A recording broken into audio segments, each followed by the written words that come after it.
promise you'll conquer death! The gods have a way of punishing such pride. No man or woman can be too... ¿De dónde proviene Alejandro Magno? ¿Por qué se le considera grande y por qué quería conquistar el mundo? Si te interesa la historia y quieres ver más videos históricos, asegúrate de darle like a este video y suscribirte a nuestro canal. Alejandro Magno fue la estrella de rock del mundo antiguo, se le veneraba como a un dios. Recorrió el mundo como una gira y murió joven. Sus conquistas han inspirado a personas de diversas épocas, desde César hasta Napoleón.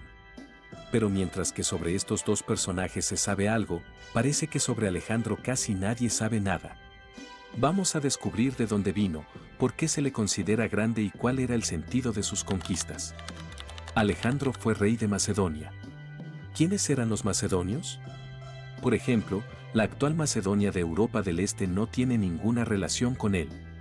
La respuesta es no.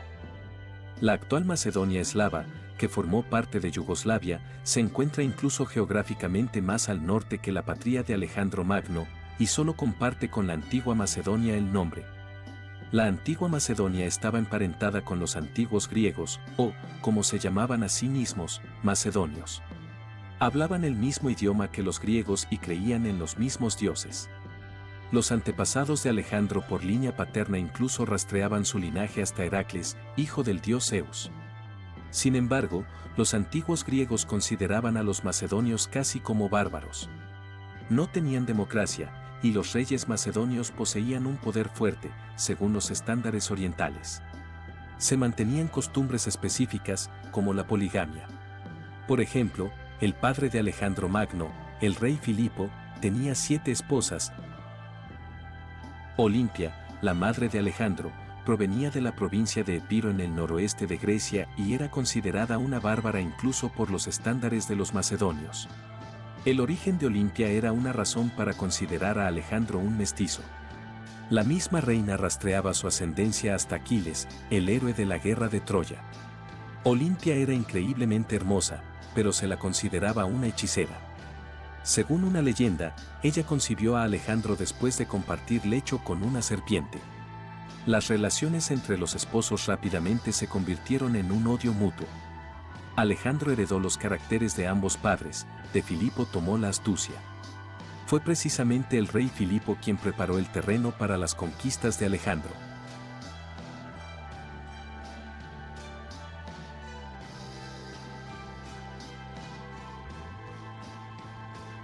Para el siglo IV antes de nuestra era, Macedonia se había convertido en el estado más fuerte de Grecia y dictaba su voluntad a unas Atenas debilitadas.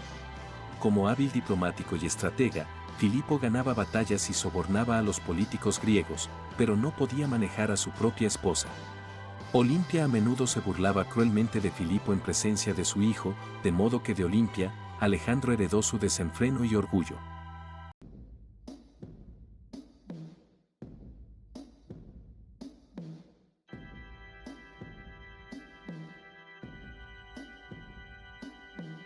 Por lo demás, Alejandro creció como un prodigio. Cuando en una ocasión llegaron a Macedonia unos embajadores de Persia, fue el joven Alejandro quien habló con los invitados en nombre del rey Filipo, que estaba en otra campaña.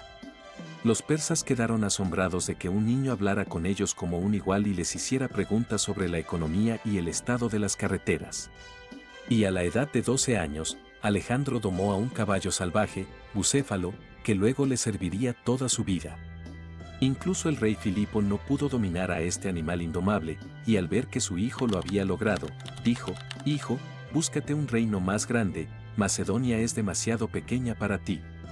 La idea de conquistar el mundo no surgió en Alejandro de repente, se la inculcaron desde niño. El maestro del joven rey fue el famoso filósofo Aristóteles, quien llegó a Macedonia por invitación de Filipo.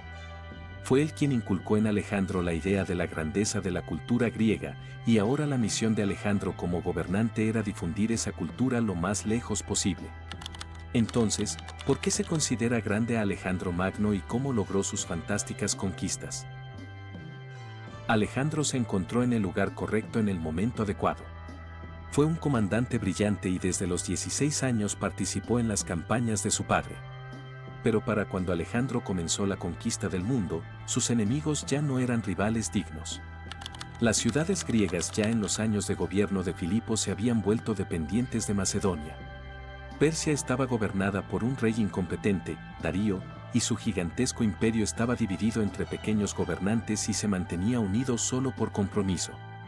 A Alejandro solo le quedaba tomar el poder, lo que hizo en el año 336 a.C., cuando el rey Filipo fue asesinado por su propio guardia personal. Se rumoraba que el atentado había sido planeado por Olimpia. De cualquier manera, la hija recién nacida de Filipo de su séptimo matrimonio fue asesinada junto con su madre por orden de Olimpia. Primero, Alejandro continuó el trabajo de su padre y unificó a toda Grecia bajo su poder. Actuaba con pragmatismo, a las ciudades que se rendían les concedía honores y privilegios.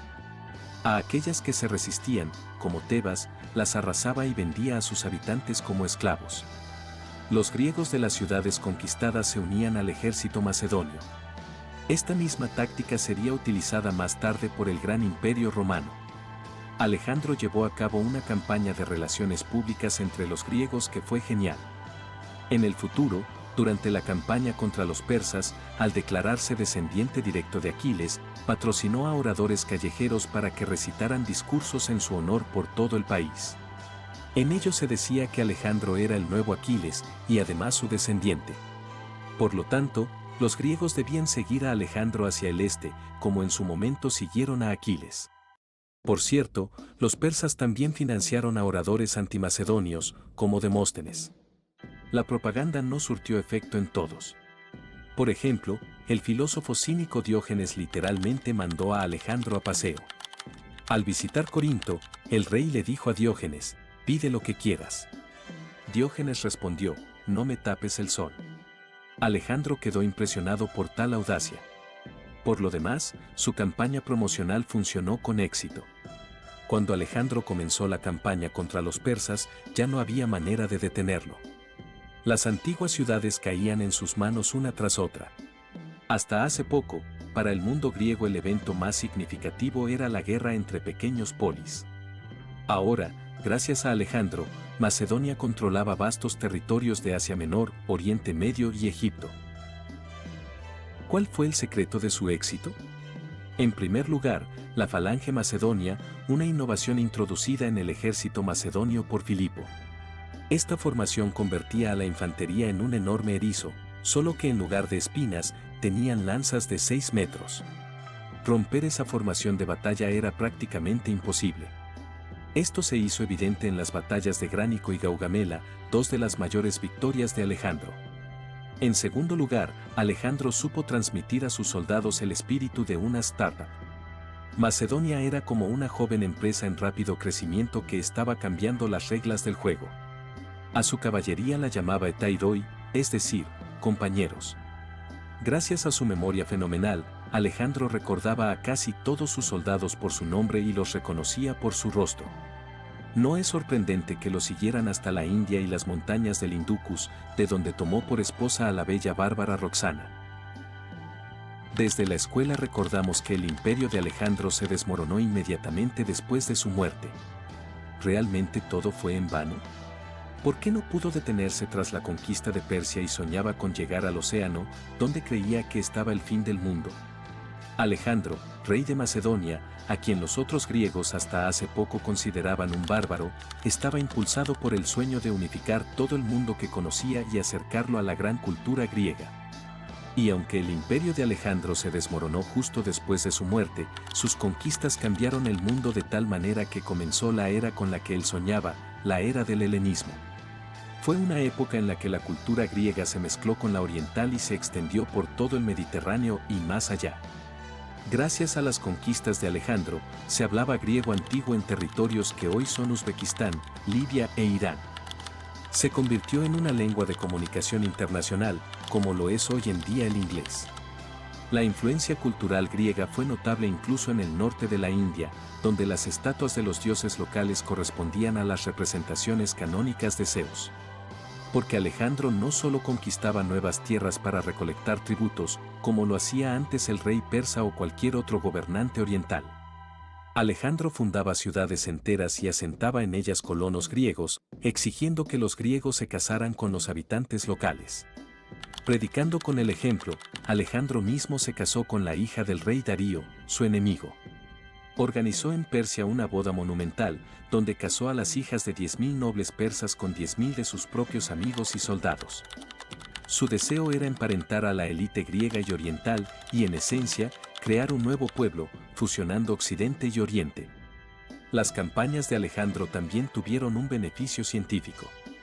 La ciudad fundada por el rey, Alejandría en Egipto, se convirtió en el centro científico de todo el mundo antiguo, principalmente gracias a su famosa biblioteca. Junto con el ejército de Alejandro, iban especialistas que medían las distancias y elaboraban mapas detallados de las regiones. Antes de Alejandro, a nadie se le había ocurrido hacer esto. Lo que a menudo se presenta en la cultura popular como el capricho y la obsesión de Alejandro con el poder, en realidad era un cálculo político. Por ejemplo, Alejandro se proclamó Dios tras la conquista de Egipto. Después de la conquista de Persia, obligó a los cortesanos a postrarse ante él, como ante un rey oriental. Esto provocó descontento y enojo entre sus soldados, pero Alejandro justificó este paso porque intentaba hacer su poder lo más legítimo posible entre los pueblos orientales. Después de todo, el gobernante de Egipto era considerado de origen divino y en Oriente, desde hace mucho tiempo, se inclinaban ante el rey. De ahí su política de conciliación con los derrotados. Cuando el derrotado rey Darío fue traicionado y asesinado por sus propios seguidores, Alejandro, a pesar de su muerte, le otorgó honores reales a Darío y sometió a los asesinos a una terrible ejecución oriental. Después de la batalla de Lidaspes, Alejandro nombró al derrotado rey indio como su gobernador y hasta amplió sus dominios. Al principio de sus conquistas, estando en África, Alejandro visitó una atracción local, el nudo gordiano. Según la leyenda, quien pudiera desatarlo gobernaría toda Asia. Alejandro simplemente lo cortó. Este caso se usa como metáfora cuando se dice que el poder de Alejandro sobre Asia se basó únicamente en la fuerza, pero eso es solo parte de la verdad. Alejandro fue un hábil diplomático y político, obsesionado con la idea de helenizar el mundo, y lo logró, aunque solo cuando su ejército estaba al borde de la rebelión debido al cansancio. Alejandro detuvo su campaña de 10 años y decidió regresar. Y solo su muerte prematura a los 33 años, por una combinación fallida de medicamentos, interrumpió sus planes. ¿Quién sabe qué habría pasado con su imperio si hubiera tenido más tiempo? Después de la muerte de Alejandro en el año 323 a.C., sus antiguos generales y guardaespaldas comenzaron a luchar por su imperio. Los diádocos, como se les llamaba, gobernarían todas las regiones durante siglos. Por ejemplo, la famosa Cleopatra, la última reina de Egipto, gobernaría 2 siglos y medio después de Alejandro. Ptolomeo, uno de los generales de Alejandro Magno, jugó un papel importante en este proceso. La era del helenismo duró aproximadamente 300 años y se convirtió en el primer ejemplo de globalización en la historia mundial. Este proceso no habría sido posible sin la genialidad y el talento de Alejandro. Por eso, todavía se le considera grande. Si quieren ver videos sobre otros personajes históricos famosos, escriban en los comentarios sobre quién les gustaría saber más. También no olviden compartirnos con sus amigos, darle like y suscribirse al canal.